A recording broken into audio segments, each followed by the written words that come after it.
All right. Thanks for coming back for another poking of the bear.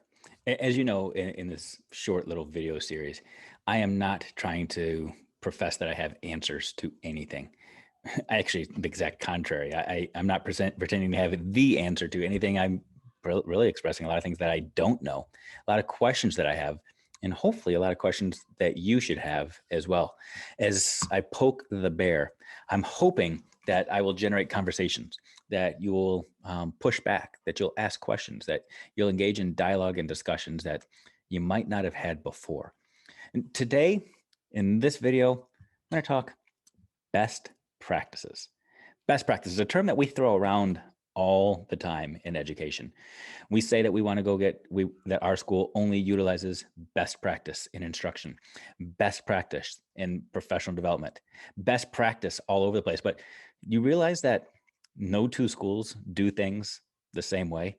You recognize and realize that no two classrooms do things the same way. You recognize that hopefully in your classroom from year to year, you don't do things the same way, which begs the question, what is a best practice? If it's truly best, why don't we all do it? Let me walk you through a metaphor, an anecdote, an analogy, because that's honestly what I do to try to make sense of things for myself. And because I think about it a lot, fitness, running, health, let me use this example to try to drive the conversation forward. Here's what I want you to do. I want you to take the idea of instruction. I want you to think of education and think about it through the lens of your metabolism. Metabolic teaching. What in the world is that? Well, let me introduce you to this concept. It's something I honestly just thought of recently as I was on a nice long run and my head was drifting towards things. What made me start thinking about this was very real, very honestly. I am 43 years old. I've been running now for a little bit more than 20 years. And I can honestly tell you that running is a lot harder now than it was 20 years ago, which is ironic because I've been building this foundation as a runner now for 20 plus years. You would think it would get easier. You would think I would get stronger mentally, physically, emotionally. I should be stronger, right? Actually, no, because our bodies adjust, our bodies adapt, things change. And from time to time, I need to take more time to rest, more time to recover. And honestly, for my fitness, sometimes I simply need to shock the system. Here's what this looks like. Have you ever engaged in a diet plan or a fitness plan and realized that after a couple of weeks of seeing amazing results, you hit a plateau? So, for example, let's say that right now you just started a new diet, and last year you averaged about 2,500 calories a day in intake. And so, for your diet right now, you have cut down to 2,000 calories a day, a 20% cut. Well, if that's the case, if you cut out 500 calories from your diet every day, I guarantee within a week, 2 weeks, 3 weeks, you're going to be shedding some pounds. You're going to step on the scale and see a noticeable difference, even without working out or exercise. However, 4, 5, 6 weeks later, you're going to notice that that weight loss starts to plateau. You're going to start to see fewer and fewer gains, less success, if you will.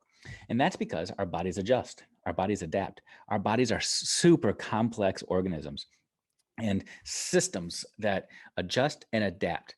What ends up happening after 4 or 5 weeks, your body says, uh-oh, I have to learn how to live off of 2,000 calories a day. Let me adjust and optimize my systems so that I can preserve energy and live and operate off of 2,000 calories a day. I'm no longer just going to be pulling from reserves. I'm going to learn how to survive on 2,000 calories a day.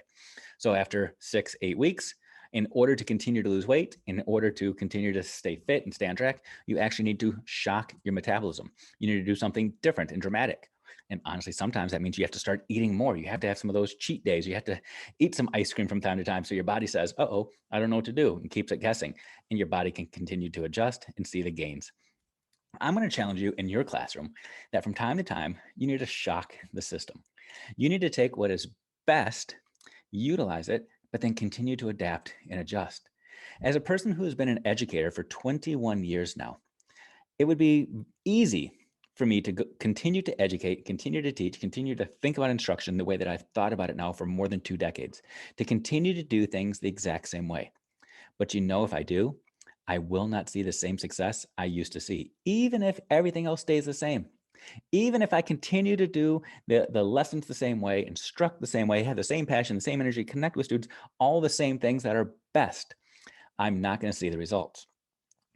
To compound that, did you know that what is best for me in terms of fitness and health is not necessarily what's best for you? That's right. I run a lot. I run um, 25, 30, 40 miles a week. I run marathons, but that doesn't mean that if you were to go out and duplicate and replicate what I do, you're going to see the same results that I see. You might see way more success. You might see slower success and progress. And why is that? Well, part of the problem, or part of the differentiator, is that our body types might be different. If you were to go online and study body types, you would recognize that there are three, or some researchers say four different body types. There are some body types that are just naturally stronger and thicker and have bigger bone density and muscle mass. There are others that are slender and more petite, longer legs, longer arms. Your body type also dictates the type of progress that you will see depending on the type of diet you're on or the type of exercise that you do. If you have a body type like mine, you'll see quicker spikes in terms of pounds dropping off, but it's also harder to show progress. I don't get faster. I don't gain my endurance that much, but I can lose weight relatively quickly. Other people can pick up their speed and increase their endurance a whole lot quicker, but might not lose weight as fast, because what is best for me is not necessarily what's best for them. The same thing is true with you in your classroom. The same thing is true with your school, your students. What is best for you might not be what is best for the person across the hall.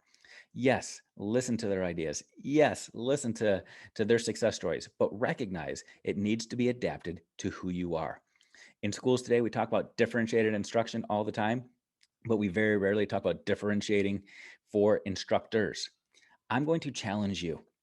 Best practice means best for you. Differentiate for your kids, but differentiate for yourself as well. Recognize your own strengths, recognize your own passions, recognize your own goals and ambitions, and recognize that what is best for one is not necessarily what's best for all.